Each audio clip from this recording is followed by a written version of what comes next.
সিলেটের বিশ্বনাথে বিয়ের মাত্র ১৬ দিনের মাথায় আগুনে পুড়ে এক নববধূর মৃত্যু হয়েছে।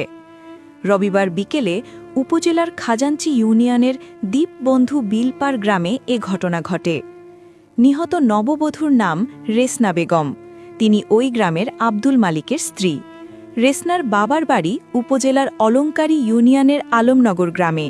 চলতি বছরের ২ জানুয়ারি পারিবারিকভাবে আব্দুল মালিকের সঙ্গে তার বিয়ে হয়।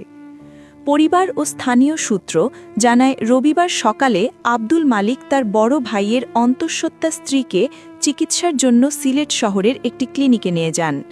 ওই সময় পরিবারের অন্য সদস্যরাও বাড়ির বাইরে ছিলেন। তখন বাড়িতে রেসনা বেগম ও ৮ বছর বয়সী এক শিশু ছাড়া আর কেউ ছিলেন না। বিকেল ৩:৩০টার দিকে রান্নাঘর থেকে চিৎকারের শব্দ শুনে এক প্রতিবেশী এগিয়ে গিয়ে দরজা বন্ধ দেখতে পান। পরে দরজার পাশে একটি ছিদ্র দিয়ে হাত ঢুকিয়ে দরজা খুললে রেসনা বেগমকে আগুনে জ্বলতে দেখা যায়। পরিবারের সদস্য ও স্থানীয়রা তাকে উদ্ধার করে আশঙ্কাজনক অবস্থায় সিলেটের এম.এ.জি. ওসমানী মেডিকেল কলেজে নিয়ে যান। সেখানে তার অবস্থার অবনতি হলে উন্নত চিকিৎসার জন্য ঢাকায় নেওয়ার পথে তার মৃত্যু হয়। খবর পেয়ে রাতেই ঘটনাস্থল পরিদর্শন করেন বিশ্বনাথ থানার ভারপ্রাপ্ত কর্মকর্তা গাজী মাহবুবুর রহমান। তিনি বলেন, ঘটনাটি গুরুত্বের সঙ্গে তদন্ত করা হচ্ছে। মৃত্যুর সঠিক কারণ জানতে আইনগত প্রক্রিয়া গ্রহণ করা হবে।